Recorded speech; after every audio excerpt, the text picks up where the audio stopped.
de Télématin, comme notre spécialiste de l'environnement, Olivia Chaleur. Comment bien vivre en ville à l'heure du réchauffement climatique, de la pollution, des épidémies mondialisées? Il y a une ville qui tente de répondre à cette question en ce moment. Cette ville, c'est Amsterdam, autour d'une histoire de beignets.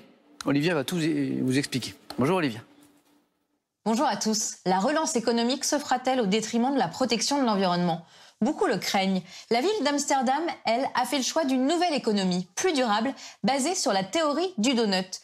Vous ignorez peut-être que derrière la forme de ce beignet se cache un modèle économique, celui de l'économiste britannique Kate Raworth. Xavier Timbaud, directeur de l'Observatoire français des conjonctures économiques, nous explique de quoi il s'agit. Il faut que vous visualisez le donut comme deux cercles concentriques.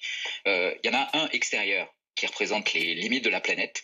Donc il faut que l'activité économique respecte les limites de la planète, qu'elle ne détruise pas les écosystèmes, qu'elle fasse en sorte que les ressources renouvelables soient renouvelées, que la biodiversité soit maintenue. Et puis la frontière intérieure du donut, c'est il nous faut un niveau d'activité suffisant pour assurer une prospérité pour tous, et donc éviter la pauvreté, la famine, de trop grandes inégalités, et pouvoir satisfaire les besoins de tous le plus largement possible. Donc ça crée une bande à l'intérieur de ces deux cercles concentriques, qui est l'espace dans lequel peut se situer notre économie, respectant à la fois la planète et les besoins humains. Quand on est dans la zone, on peut faire à peu près ce qu'on veut. On peut laisser les gens libres d'entreprendre, de se développer, tant qu'ils respectent ces deux limites.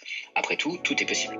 Les mesures qui sont proposées par la ville d'Amsterdam sont finalement assez classiques. C'est la question du traitement des déchets, la question de l'approvisionnement en nourriture, la question de l'isolation des bâtiments, parce que c'est un élément qui évidemment est très important sur l'impact environnemental d'une ville et de sa consommation d'énergie pour le chauffage, mais aussi la question des transports, et puis la question de la redistribution, l'accès à la nourriture, l'accès au logement. C'est vraiment littéralement le défi du siècle, c'est-à-dire qu'on n'est pas sûr d'y arriver. La pression environnementale, elle est extrêmement forte, c'est-à-dire on n'a pas trop le choix. Si on ne fait pas quelque chose, le retour de bâton, il va être terrible, parce que les catastrophes environnementales vont empêcher notre mode de vie. Le défi supplémentaire que rajoute Kate Raworth sur le donut, c'est de nous dire, bon, il y a la question environnementale et de la soutenabilité, mais il ne faut pas oublier l'intérieur du donut aussi. C'est-à-dire qu'il ne faut pas que ça se fasse en explosant les inégalités et en faisant que, en fait, les riches vont respecter les contraintes de soutenabilité, mais reporter le coût de tout ça sur les plus pauvres, qui seront encore plus pauvres. L'objectif d'Amsterdam est de mettre en place une économie totalement circulaire d'ici 2050. Un défi inspirant pour répondre aux enjeux environnementaux. Bonne journée, prenez soin de vous.